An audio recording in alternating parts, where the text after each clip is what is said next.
तो अच्छा आप बताइए, क्या बाबा का समर्थन करते हैं? कभी यहाँ पे फतवा जारी हुआ है क्या? देखिए डरते नहीं? देखिए फतवा डरने उन्हें फतवा कोई भी बोलता रहे तो एक फतवा से क्या होता है, फतवा देने वाला जो दे रहा, मैंने तो अभी दे ही दिया कि गुरु रहमान साहब को रोका तो नहीं मैंने ये बता दिया कि जो गुरु रहमान साहब जी वहाँ जा रहे हैं, अगर कोई जाने लगे, मैं ही जाने लगा तो जाने से कोई रोक नहीं सकता। अगर इंसान ही नहीं रहेगा तो मस्जिद मंदिर किस काम का है?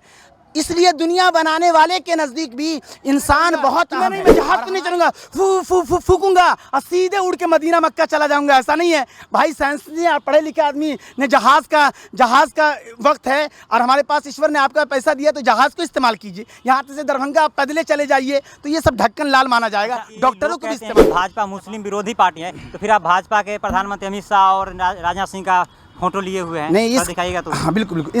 इस सवाल का जवाब ये है, अगर मजहब को खतरा हो तो जान देकर अपना मजहब बचाया। तो बाबा जो कहते हैं बार बार हिंदू राष्ट्र की मांग पर जोड़े रहते हैं, इससे आप सहमत है क्या? तो बाबा का पोस्टर बैनर लिए हुए आप क्यों घूरते हैं? नहीं, ये जो उनकी सभा हो रही है बिहार के राजधानी पटना में के नौबतपुर में, तो जिस तरीके से सियासी पार्टियां जब होती है तो उसमें कुछ मौलवी पंडित भी और आम तौर से वो लोग भी एक जगह जमा होते हैं।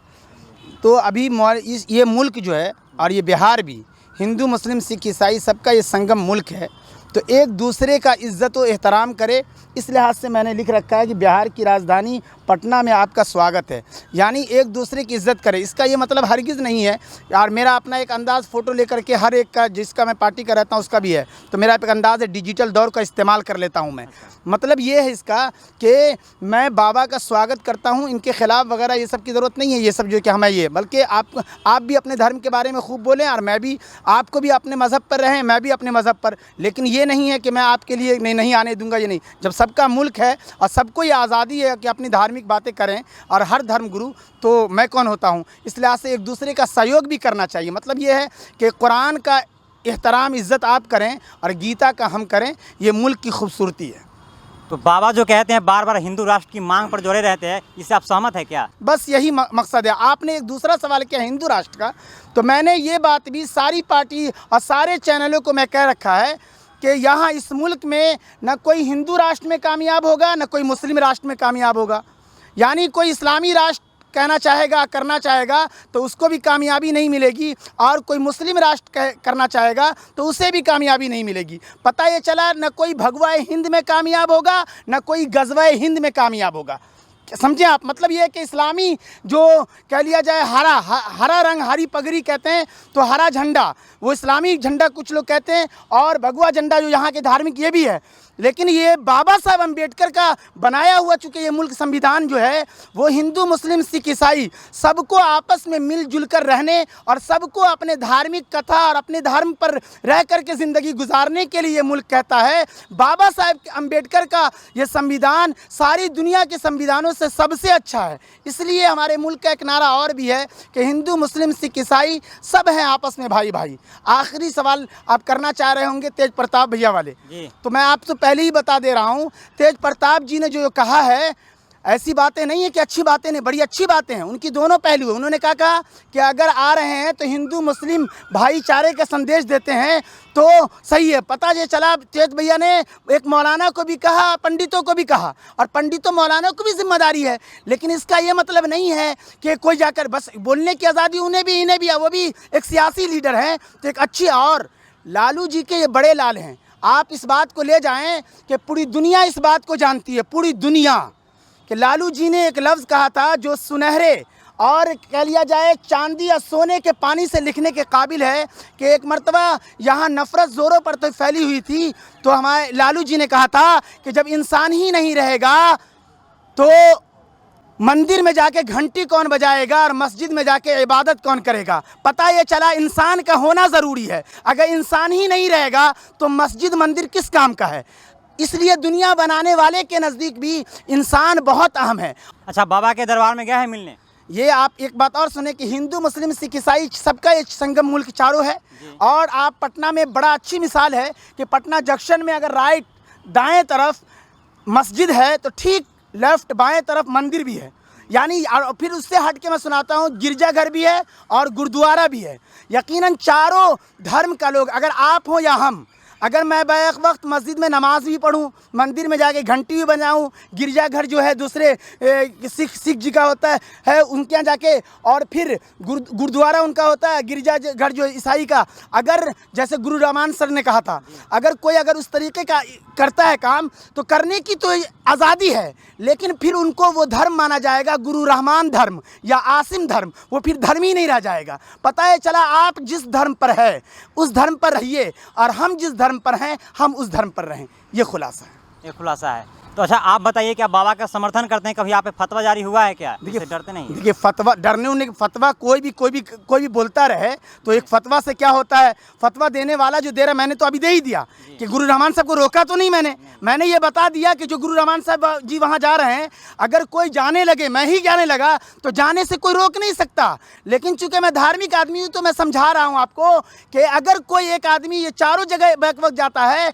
तो उसको उनके नाम से कह लिए ये आसिम धर्म होगा या मुकेश धर्म रहेगा, वो फिर धर्म ही नहीं रहेगा। यानी जिस धर्म के आप मानने वाले हैं उस धर्म के पंडितों से और उस धर्म की जो धार्मिक किताबें उसको पढ़िए और उसके मुताबिक गुजारिए, और उससे हटकर नहीं, ये असल धर्म पे रहना हुआ। अच्छा एक सवाल पूछते हैं कि लोग कहते हैं कि भाजपा मुस्लिम विरोधी पार्टी है, तो फिर आप भाजपा के प्रधानमंत्री अमित शाह और राजनाथ सिंह का फोटो लिए हुए हैं, नहीं दिखाइएगा तो? हाँ बिल्कुल बिल्कुल। इस सवाल का जवाब ये है, इस सवाल का जवाब यह है कि यहाँ की जितनी छोटी बड़ी पार्टियां हैं उसमें सारे इंसान को सब इंसान यहाँ का भारत का सब पार्टी में थोड़ा बहुत सब करके है, और उनको हक, क्योंकि एक मैच की तरह है, सियासत एक मैच की तरह है, कोई एक दूसरे का दुश्मन नहीं। एक लफ्ज़ सुन लें आप, कि आप हिंदू मैं मुसलमान ये सिख वो ईसाई, आप हिंदू मैं मुसलमान ये सिख वो ईसाई, यार छोड़ो, ये सियासत है। चलो इंसानियत की बात करते हैं और इंसान बनेंगे। कहा जाता है ना हिंदू बनेंगे न मुसलमान बनेंगे, इंसान की औलाद है, इंसान बनेंगे। भारत में जो सियासत में जो जाता है वो इंसान बन के जाता है, और धर्म आपकी अपनी चीज़ है जो दिल से ताल्लुक़ रखता है, अपने अपने जो मजहबी जो कह लिए गुरुद्वारा कह लिए मस्जिद है उसमें जा कर के या फिर अलग से वो करें। और जब सियासत में आप आएंगे तो इंसान बन के देखना पड़ेगा कि ऐसा नहीं हो सकता कि कोई मौलाना साहब या पंडित साहब खाली मंदिर मस्जिद तक रहे, वो भी इंसान है ना, सियासत में वो भी जा सकता है। और अगर कोई सियासी लोग है उसे भी चाहिए अगर जरूरत पड़े तो आप पंडित बन जाइए सीख करके पढ़ करके। ऐसा तो नहीं है कि कोई एक इंसान पंडित ही बन सकता है और मैं दूसरा काम यहाँ पर हल चला सकता हूँ, यहाँ पर घास उछिल सकता हूँ, माली वाला काम कर सकता हूँ। अच्छा आप बताइए, आप तो पढ़े लिखे शिक्षक भी है, लोग जो है सब विश्वास करते हैं इसमें आस्था में, क्या आस्था में विश्वास करना सही बात है, लेकिन जो विश्वास करते हैं कि यहाँ चमत्कार होता है, क्या वाकई में होता है? ये बात ध्यान में रखिए कि जितने मजहबी रहनुमा हैं, मज़हब अच्छाई सच्चाई की दावत देती है, हर मज़हब के धर्म गुरु को भी कुछ शक्तियाँ ईश्वर दुनिया बनाने वाला देता है, और उससे हट के भी इंसान हो तो उसको भी वो दुनिया बनाने वाला शक्तियाँ दे देता है। लेकिन कोसी को भी कुछ हल्की बल्कि शक्तियाँ हो तो कोई मौलवी पंडित और दुनिया का इंसान अपने आप को खुदा ना समझे ना, उसकी ताकत बहुत बड़ी चीज़ है और हर एक का सहारा ले। मिसाल के तौर पर मुझे आप कहिए मैं पढ़ा लिखा मौलवी हूँ, अब मैं कहूँगा कि मैं जहाज़ पे नहीं चलूँगा, फूकूँगा और सीधे उड़ के मदीना मक्का चला जाऊँगा, ऐसा नहीं है भाई। साइंस ने पढ़े लिखे आदमी ने जहाज़ का वक्त है और हमारे पास ईश्वर ने आपका पैसा दिया तो जहाज़ को इस्तेमाल कीजिए। यहाँ से दरभंगा आप पैदले चले जाइए तो ये सब ढक्कन लाल माना जाएगा, डॉक्टरों को भी इस्तेमाल किया। आरा हिले छपड़ा हिले बलिया हिले ला, आरा हिले छपड़ा हिले बलिया हिले ला, ईश्वर ने खुदा ने दुनिया बनाने वाले अल्लाह ने कहा अब धरती हिले ला, अब कहाँ भागेला। तो उसकी ताकत को समझने रहना है, उसकी ताकत के सामने तमाम ताकत गोबर है। कोरोना काल को सोचिए कि सारे मुल्कों को नाचता अपने अपने परमाणु पर, आज सारी कायनात बेबस है खुदा ईश्वर ओम अल्लाह के बनाए एक कीटाणु पर। समझ रहे हैं आप? अच्छा एक बात बताइए कि 14 तारीख को वहाँ पर धीरेन्द्र शास्त्री की कथा हो रही, वहाँ पर लगभग इतना ज़्यादा भीड़ हो गई कि वहाँ पर हज़ारों लोगों की तबीयत खराब हो गई, और कल 2 महिला की मरने की खबर आ रही वहाँ पर। क्या उचित है जो ट्रस्ट के लोग नहीं, आप उन पंडित का भी सुने, उन्होंने कहा कि आप घरों से गर्मी को देखते हुए उन्होंने भी इस चीज़ को कहा, तो लोगों को घरों से भी सुनना चाहिए। मोबाइल का ज़माना है, यकीनन जो है अपने हाथ में ये सब चीज़ लेना नहीं चाहिए। तो यकीनन उन्होंने भी एक बात कह दी है। लेकिन आपने कहा कि भीड़ भाड़, देखिए धर्म के लिहाज से जो धर्म वाले हैं इस मुल्क में धार्मिक मोहब्बत जान माल सब लगा के इंसान करता है। इस लिहाज से लोग अपने घर से सब कुछ लेकर के पहुंचता है, और सियासी लीडर जब कोई सभा करता है तो 2 लिट्टी 4 चोखा और चार लिट्टी या चोखा और बस फ्री पर आते हैं। और धर्म के लिए मोहब्बत हर धर्म वाले को ऐसी होती है कि जान माल सब लगा करके उससे मोहब्बत करते हैं, इसलिए उसमें भीड़ जुटनी बहुत तय है और उससे कोई पंगा भी नहीं लेना चाहिए किसी को। क्योंकि कहा जाता है कि अगर हमारे आपके जान को ख़तरा हो, हमारे आपके जान को ख़तरा हो तो खुदा, ईश्वर, दुनिया बनाने वाले अल्लाह के नाम से पर कुछ देकर अपने जान को बचाया करो। और अगर मज़हब को ख़तरा हो तो जान देकर अपना मज़हब बचाया करो। तो यकीनन हर मज़हब वाले को अपने मज़हब के लिए जान देने के लिए तैयार रहना चाहिए। तो अपना शुभ नाम बता दीजिए। मेरा नाम मोहम्मद आसिम भारती। सर का कहना था, और जो तमाम लोग हैं, आप लोग से भी विनती है कि ऐसे जितना ज़्यादा जो भीड़ हो रहा है बागेश्वर धाम सरकार की जो कथा लग रही है वहाँ पर, तो आप लोग भी अपने टीवी से ही देखें, क्योंकि वहाँ पर कल 2 महिला की मरने की खबर आ रही है। और जो परसों यानी 14 तारीख को काफ़ी लोगों का तबीयत ख़राब हो गया था।